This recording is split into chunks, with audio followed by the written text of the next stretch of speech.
verdade agora está ficando mais escuro, tem que aproveitar ela mesmo. Olá, amigo internauta, de volta então aqui na casa do professor Ademar Ramos com a gente, Carlos Torres e Alfredo Dijon. Hoje a gente vai trazer então um tema que todo mundo tem assim, muita curiosidade em querer saber sobre 2012, profecias que na verdade já estão em vigência. O que na verdade a gente pode dizer sobre classificação do que é profecia, de onde ela vem, o processo da profecia, apocalipse em geral, né, Ademar? E como é que a gente pode classificá-las? Bom, a profecia, ela não tem nada a ver com as artes mânticas usuais, mas que mântica vem de adivinhação, né? As artes adivinhatórias. Não tem nada a ver com pressentimento, com precognição, com premonição, mas que isso são da entidade humana, esses são de aspectos astrais ou mentais. A profecia ela é superior, ela vem de um aspecto associado à intuição, mais à intuição, e a gente chama de Budi também. Então são aspectos búdicos da entidade humana, ou da intuição, que é o nome de Budi. Processo bem superior. É bem superior. Então ela é espiritual, ela não é material, ela não é do astral, não tem nada a ver com o desencarnado, não tem nada a ver com entidades do plano mental, psicografia, mediunidade, nada, né? Porque ela advém do espiritual, mas diretamente para a entidade humana. E qual é a diferença? Tudo que é premonição, precognição, pressentimento, capacidades de vaticinação, que envolve astral e mental, é mutável.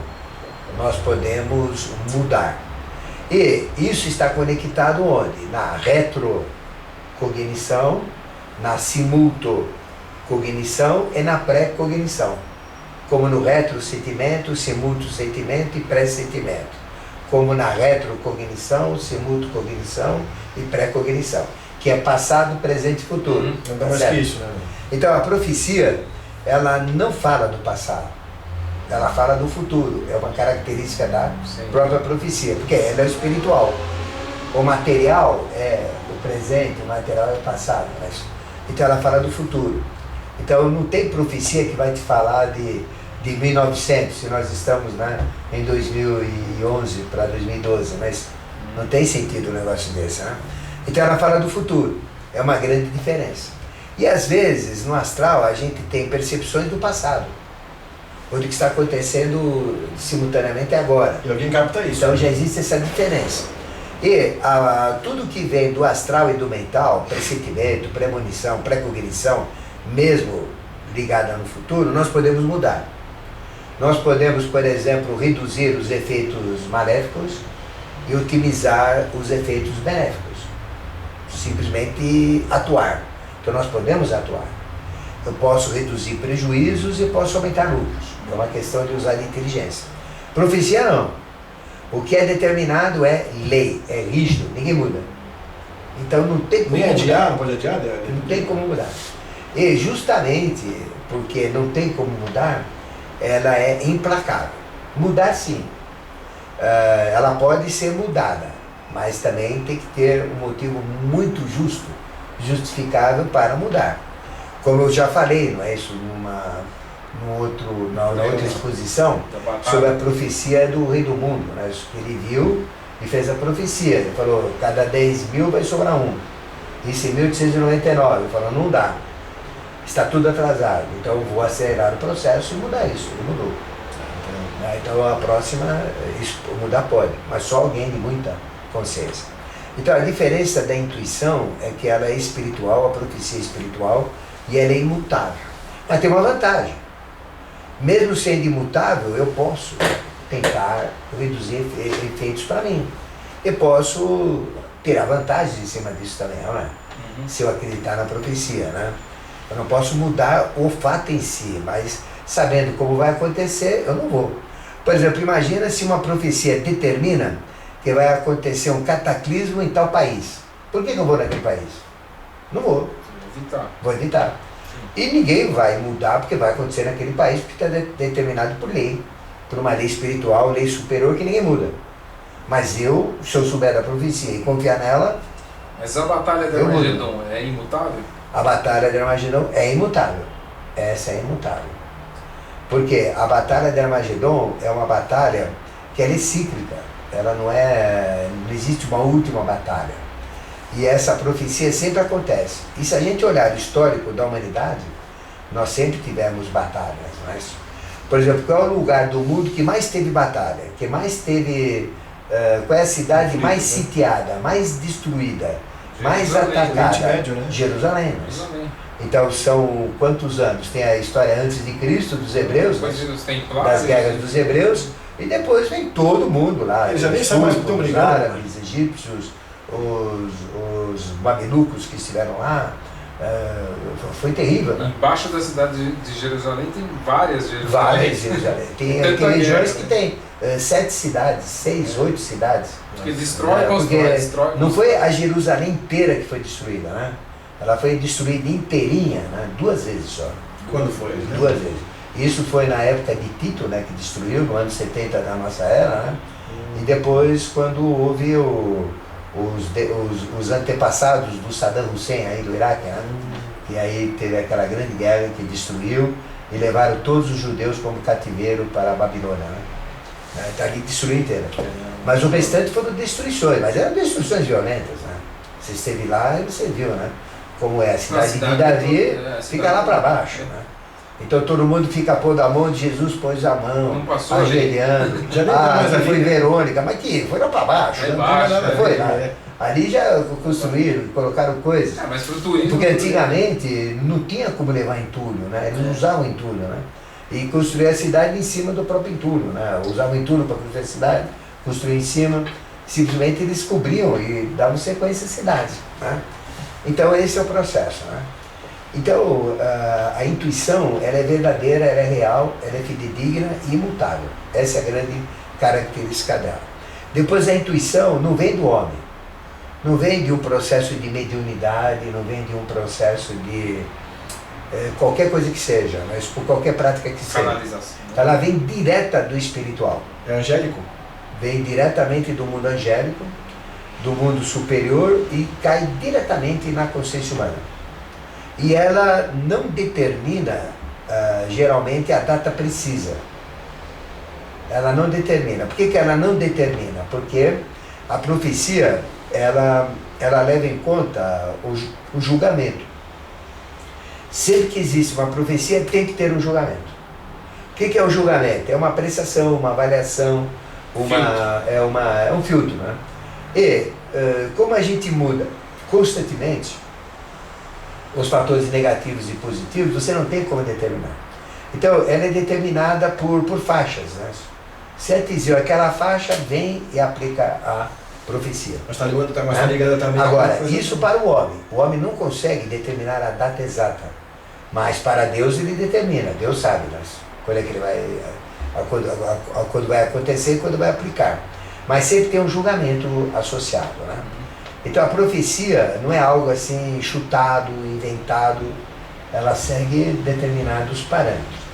Depois, todas as profecias, elas usam elementos de castigo que a gente chama geral. E qual é o maior elemento dos castigos das profecias? Terremoto. Qual é o outro? Vulcão. Não fala muito vulcão, fala mais terremoto, fala mais maremotos, também não fala muito maremoto, mas fala mais terremoto. Tsunamis agora. Fala terremoto, fala de pedras caindo do céu, fala de fogo, né? Normalmente o que acontece? Por que fala isso? Porque é simples isso. Porque tudo que acontece na face da Terra, os terremotos, os vulcões, as conturbações na crosta terrestre, as fissuras, as trincas, tudo que acontece, vem do Sol interno. Do Sol interno. Mas a ciência não diz Sol interno, né? A ciência é burra, né? Porque é totalmente ignorante a ciência, né? Ela diz que o núcleo da Terra é ferro e níquel, né? Isso solidificado, sólido. E depois tem uma alta pressão e uma alta temperatura. Como é que você vai ter sólido com uma alta pressão e temperatura? Qualquer aprendiz de feiticeiro, né, que nem cientista sabe que o metal não existe no estado metálico, naquela pressão, naquela temperatura. Ele vai existir na forma de vapor, na forma de luz, na forma de energia, né? Então, existe o conceito sobre o núcleo da Terra totalmente diferente. O núcleo da Terra é Sol, a Terra inteira é o Sol. Um pedaço do céu do Sol. Muito pequenininho, né? Não era nada. um nada saiu do Sol, né? Porque o Sol representa 99,8% do sistema solar. Os 10 planetas que existem representam 0,2%. E Júpiter é gigantesco perto da Terra, Saturno é gigantesco. Júpiter é 1.400 vezes maior do que a Terra em volume. Júpiter é 750 vezes maior do que a Terra em volume. Então, olha o tamanho da Terra, não é nada. Então, o que era a Terra? Uma bolinha de fogo que saiu do Sol. Saiu, escapou. E esse fogo foi se transformando, secou. esfriando, porque se afastou do Sol, foi esfriando, diminuindo. Aí surgiram os 4 elementos da criação: terra, água, fogo, ar. Ar, a atmosfera; terra, os continentes; água, os rios, mares, oceanos; e o fogo está dentro da Terra. E esse fogo é que modela. Então, qual é a maior força que existe dentro da Terra? O fogo. E o que é o fogo? É o Sol. E o que é o Sol? É Shambhala. Então, ocultamente, o espiritualista chama de Shambhala, que é uma inteligência. Então, a luz é a matéria-prima universal. Não existe nada no universo que exista sem antes ter sido luz. Porque tudo veio da luz. E tudo vai terminar na luz. É a única matéria-prima universal. O homem, quando entender o que é luz, ele vai entender o que é Deus, ele vai entender o que é essência e o que ele é. É a luz. Por isso que todo mundo busca a luz, o espírita busca a luz, o ilumina busca a luz, Jesus atingiu a luz, ele é Cristo, é a própria luz, tudo é luz. Então veja, o núcleo da Terra é luz, em altíssima pressão e temperatura. E tudo isso é fundido, tá? E uma parte dessa solidificou. Mas como é uma coisa solidificada que vindo de uma massa fundida, solidifica em placas. Então nós temos 52 placas. E das 52, 10 são principais, chamadas placas tectônicas. Então o que é uma placa? É tipo de uma bandeja, né, solidificada. E essa bandeja tem o quê? Tem a montanha que sobe, os continentes que sobem em cima dessa bandeja. E ela tem os contornos que vão se ajustando, né? E no outro que tem o mar, né? O que tem em cima da bandeja? O mar. Né?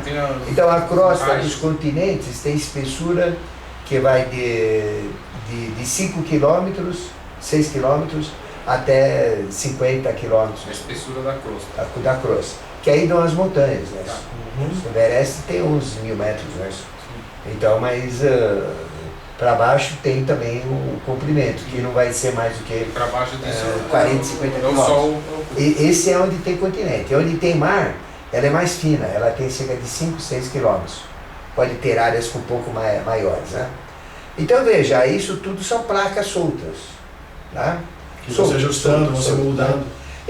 Quando o material fundido, o magma, ele tenta sair pelas placas soltas, o mar esfria e ele cria uma espécie de estrutura que gruda. Então são placas soltas, mas são como que meio que coladas. Mas o que acontece agora, né? Elas não ficam coladas. Por quê? Porque a Terra gira a 1.670 km por hora, em torno do eixo dela. Depois ela translada a 107.300 km por hora, dando o ano em torno do Sol. Olha a velocidade. Quantos quilômetros? 107.300, média, né? Porque tem no afélio é uma velocidade, no perélio é bastante, mas é velocidade para burro. E a Terra é inclinada, 23 graus e 27 minutos. Então ela gira torta também. Que já não estava... Que nem o bêbado, né? Andando na rua, né? Tá certo? É demais. E para dar uma volta inteira nesse cone, demora a precessão dos equinócios, né? De 27.654 anos. Né? Então veja, a Terra está girando torta, girando em torno dela a 1.670 km por hora, no movimento de bamboleio, girando torta, fazendo bamboleio, e se deslocando a 107.300 km por hora. E nós estamos em cima de placas. E o que acontece com essas placas? Se chocam. Então tem placa que bate de frente, tem placa que se afasta, tem placa que desliza de lado, placa que encavala. E cada vez que tem uma batida dessa, são terremotos. Então, quantos terremotos nós temos? Né? Puxa, a quantidade é absurda. Por dia, né? Nós temos milhões por dia. Nós temos 1.300.000 terremotos de baixa magnitude, né, magnitude 2, por exemplo, por dia. Nossa, é muita coisa. Mas temos muito mais que isso. Porque nós medimos onde tem ilha e onde tem continente. E não medimos nos 3/4 restantes onde tem água. E lá embaixo também tem terremotos. Tem a mesma coisa lá para baixo. A gente não mede, não estou medindo. Né? Então a quantidade é muito maior. Então a gente tem, por exemplo, cerca de terremoto igual teve o último do Japão aí, 1 em cada 20 anos, né, mais ou menos. Mas na faixa de 8 a 9 a gente tem 1,1 ou seja, todo ano tem um, né? Depois entre 7 e 8 a gente tem cerca de 18 por ano. Que a gente mede. Tem muito mais que a gente não mede. Né? E depois entre 6 e 7 a gente tem na faixa de uns 130. Então é muita coisa, o que a gente mede e o que não mede. Né? E a gente tem também os vulcões. Então onde que nascem os vulcões? Os vulcões expelem. Existem dois vulcões. Né? Tem um vulcão normalmente que é nessas emendas de placas que eles surgem. Então onde tem essas elevações, que nem Cordilheira dos Andes. Na América do Sul nós temos 200 vulcões. Né? Então, aí o Acre tem perigo de terremoto? Lógico que tem, porque o Equador, que é do lado lá, tem o maior tem 8 vulcões a todo vapor lá, né? E grandes, né? O Chile. Então o Rio Grande do Sul é muito perto do Chile, também vai, né? Então nós estamos, São Paulo está um pouco mais longe, né? Estamos mais longe disso, né? Então existem os vulcões submarinos também. Nós temos mais de 1000 vulcões submarinos e 550 vulcões como montanhas. Né? E tem vulcões aí explodindo toda hora. E tem os mega vulcões, né, Ademar? Mega vulcões. Né? Por exemplo, tem um vulcão que se chama Cumbiviero, né? Ele fica nas Ilhas Canárias. As Ilhas Canárias estão totalmente trincadas e esse vulcão está lá. Se esse vulcão ele está colapsado, já está rachado o vulcão, se explodir, né, e tem vulcões submarinos em volta dele, que de vez em quando o pessoal nas ilhas próximas à principal ilha canária, né, aquelas Palmas, tem a ilha de Hierro, em Hierro, que é uma outra ilha, você olha lá e de repente você vê pedra saindo do mar para cima, que é um vulcão que está lá embaixo que está expelindo pedra para cima, fogo. Então, o que acontece com a Ilha Canária? Ela é sujeita a estourar aquilo de uma vez só. Então, imagina o volume de terra que é jogada, fundida dentro do mar. Isso dá um tsunami que sai e vai varrer desde Sergipe, Golfo do México, né? Costa leste dos Estados Unidos, Groenlândia, Europa, as Ilhas Britânicas, tudo aquilo vai para o mar. A Discovery Channel, eu vi essa reportagem falando assim, ó, isso não é se... A pergunta é quando isso vai acontecer. Se chama Cumbre Viejo. Pode acontecer hoje, amanhã, ninguém sabe. Né? Depois nós temos... Isso não está na profecia. Está nas profecias. Até é uma delas. Então, são os vulcões, que eu estou falando dos ataques do fogo. Né? Então são vulcões, por exemplo. E uma onda dessa nós temos de altura, né, então, uma onda dessa são ondas gigantescas. São ondas de 20, 40, 60 metros. Com uma velocidade, um impacto muito grande, né? Então causa uma destruição violentíssima, né? Então, depois vamos na Islândia, a famosa Islândia, a ilha da cachaça, né? Que lá é vodka, né? Então ali é um conglomerado, imagina um pacotão assim, tendo 200 vulcões compactados. E estão enraizados. O último vulcão aí. Foram nomes diferentes, são 3, né? 3 que... Nome comprido. Que aí deram todo aquele prejuízo do ataque ao ar. E agora imagina que são 200. E que essa ilha nem existia. Ela foi jogada de baixo para cima. Então ela foi crescendo. Em cima de uma coluna de fogo, que foi jogando lava, foi subindo, vai secando até que ela surge lá fora. E aí tem 200 vulcões. A grande parte coberta de gelo, né? Porque Islândia é terra do gelo. Então veja, você nem vê o vulcão, mas está debaixo do gelo. E se, de repente, naquele conglomerado der um pane geral? Nossa, vai chocar. Imagina colapsar a Islândia, o que acontece? destrói toda a Europa do Norte, Estados Unidos, Europa, né? América do Norte, chega na América do Sul e parte da África vai chegar também. Então são perigos que a gente tem, não é isso? Depois a gente tem também o Krakatoa, que ele explodiu e foi o maior som ouvido na face da Terra, ou produzido na face da Terra, a explosão do Krakatoa, né? A explosão dele foi ouvida a 5.000 quilômetros de distância, pra você ter uma ideia. Isso foi em Assustador. 1940 e pouco, né? Não, foi exatamente nessa faixa. De cabeça eu não lembro a data, né? Mas eu tenho os registros do Krakatoa. E ele desmanchou, sumiu. Ali tinham 3 ilhas, as 3 ilhas desapareceram. Sobrou apenas um pedaço de uma delas. Mas com perigo também sumiu? Sumiu tudo. Então acabou a vegetação, matou todos os animais, os seres humanos. Não tem mais lava lá embaixo, não tem mais nada. Acabou. Aí o que acontece? Sobrou um pedacinho lá, uma ilha. E aí nasceu o filho do Krakatoa. Filme de terror, cara. O Aken Krakatoa. Então ele tá Krakatoazinha. E já está cada vez maior. E está toda hora soltando fogo. Quer dizer, se o pai já fez um estrago, imagina o filho rebelde o que vai fazer, né?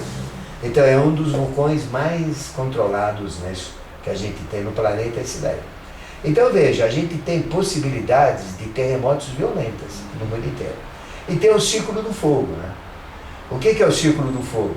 Ele pega, né? Ele pega a Nova Zelândia, o sul da Antártica, pega a parte da Nova Zelândia e sobe, né? Aí ele pega aquelas ilhas que tem lá, né? Ele o Japão, praticamente o Índico. o Japão, depois ele desce ali pela China, não é isso? Aí ele entra em Sumatra, naquela parte de Sumatra, depois ele desce acima da Austrália, né? Aliás, desculpe, ele sobe, né? Isso, pela Nova Zelândia. Eu fiz eu vou usar o caminho contrário, né? Que é mais fácil de entender. Tá. Eu estou fazendo o mais difícil, fazer o mais fácil. Ele sai da Antártida, sobe pelo Chile, vamos pegar pelo Chile, né? Pacífico, né? Ali é o Pacífico.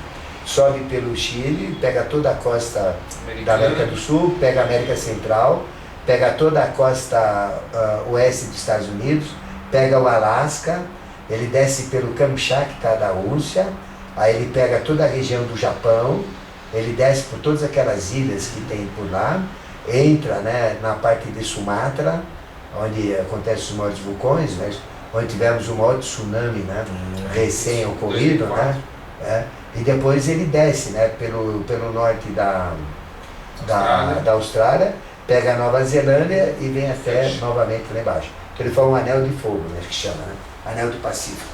E lá então tem possibilidades de castigos tremendos. Então, se você olhar o Apocalipse, ele sempre vai falar de terremoto, Deus manda terremoto, é o fogo, etc. Porque é a coisa mais fácil de ser aplicada. Tem o Parque de Yellowstone também. Que tem mais abrangência, que você pega todo mundo. Né? Então, grande parte das profecias são os terremotos. Associado ao terremoto, o que tem? Tem os maremotos, os tsunamis, tem os vulcões que eu falei, tem as trincas, né, que ocorrem as trincas, né, falhas geológicas que vão aparecendo, né, e aí começa o ataque à Terra. Né, então essa é a maneira como acontecem os castigos. E esses castigos se espalham, né, para o quê? Para a Terra, para o mar, porque tem vulcões debaixo do mar, constantemente em erupção, trincas debaixo do mar que estão vazando, matando peixes. A gente não tem estatísticas, né? Quem que vai contar peixe morto na profundeza do mar? Né? Não tem. Libera gases tóxicos, ataca o ar, mas, ataca as águas, e aí vem as profecias separadas. Mas, eu queria que você falasse, mas o mecanismo é esse. Vamos dar uma pausinha? Vamos, que você falasse, Ademar, da grande profecia, que é a maior profecia, que é o Apocalipse de João. Então é a base de quase todas as profecias. Né? Então fiquem ligados aí, internauta, que já já a gente volta com essa profecia que promete o que dizer. Vamos lá. Sei lá quanto tempo deu aí.